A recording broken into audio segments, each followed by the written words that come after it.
मैं एक एपॉलिटिकल आदमी हूँ, किसी राजनीतिक विचारधारा से जुड़ा हुआ नहीं है, तो मैं तटस्थ होकर विभिन्न मुद्दों पर अपनी बात रखूं ताकि हम सबको कम से कम विचार विमर्श का मौका तो मिले, बहस का मौका तो मिले। कोई एक्ट, कोई कानून अच्छा है कि बुरा है, कम से कम दोनों पक्ष जानने को तो मिले। जरूरी होगा तो मैं अन्य व्यक्तियों को भी इस चैनल पर लाऊंगा जो कायदे की बात कर सकते हैं, दोनों पक्षों की बात कर सकते हैं। दूसरा ये भी है कि पीछे कुछ समय में जब से चीजें फैलने लगी, जब से लोगों ने अपने चैनल से मेरी वीडियो क्लिप्स का इस्तेमाल करना शुरू किया, तो इसका फायदा भी है।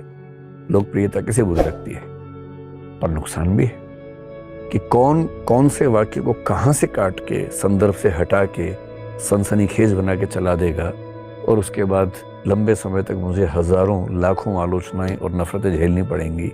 ये भी एक खतरा तो है ही, जो हाल में एक घटना में देखा भी मैंने। फिलॉसफी की बात करूंगा। क्यों नहीं भारत के आम व्यक्ति को, समाज के आम व्यक्ति को ये पता हो कि भारत और पश्चिम और दुनिया के तमाम दार्शनिकों ने दुनिया को किस नजरिए से देखा है, समझा है। मैं निष्कर्ष नहीं निकालूंगा कि कौन अच्छा है कौन बुरा है, निष्कर्ष आप खुद निकालिएगा, लेकिन पता तो हो दुनिया के धर्मों की क्या धारणाएं हैं, पता तो हो हमारा कानून कैसा है, संविधान कैसा है, समाज शास्त्र में हमारे समाज को लेकर, दुनिया के अन्य समाजों को लेकर क्या बातें मानी जाती हैं, कही जाती हैं, क्या रिसर्चेस हुई हैं, ये तो जानकारी होनी चाहिए। मनोविज्ञान के इतने गहरे गहरे सिद्धांत इस दुनिया में हैं, भारत में भी है। जैसे सांख्य दर्शन ने कुछ सिद्धांत दिए, पश्चिम में बहुत लोगों ने दिए। हमें पता होना चाहिए, आम भाषा में पता होना चाहिए कि क्या क्या विचार दुनिया के लोगों ने किए हैं। एक विश्वविद्यालय में जो हजारों चीजें हम पढ़ते हैं, वो सब चीजें यूट्यूब के माध्यम से आम आदमी तक क्यों नहीं पहुंच सकती हैं? और मैं अकेला व्यक्ति नहीं हूं, ऐसे और भी लोग हैं जो करते हैं। थोड़ा सा मैं भी कर सकता हूं। जिन विषयों में मेरी थोड़ी सी पकड़ है, मैं उनमें करूंगा। साहित्य है, हिंदी का साहित्य है, बाकी संस्कृत साहित्य है, अन्य साहित्य हैं, उनमें इतनी गहरी गहरी बातें कही गई हैं। वो गहरी बातें हम सबके बीच में क्यों नहीं होनी चाहिए? तो मेरी इच्छा है कि कोई लिमिट ना हो।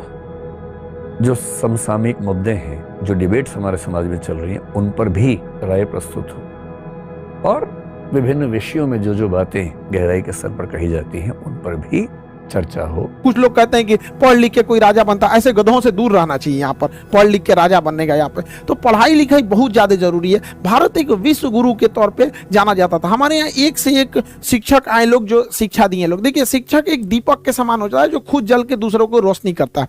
शिक्षक का काम होता है दूसरों को मार्गदर्शित देना। वो अपने शिक्षक और सड़क खुद अपने जगह पे रहते हैं, दूसरों को मंजिल तक पहुंचाते हैं।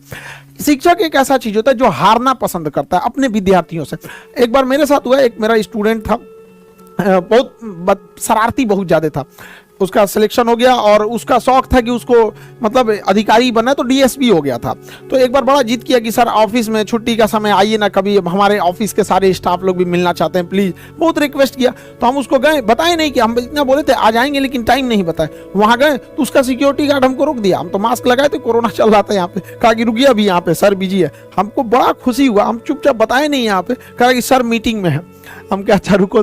तो हमने उसको कॉल किया कि कहाँ हो, तो कह रहा है सर ऑफिस में है। हम बाहर खड़े हैं।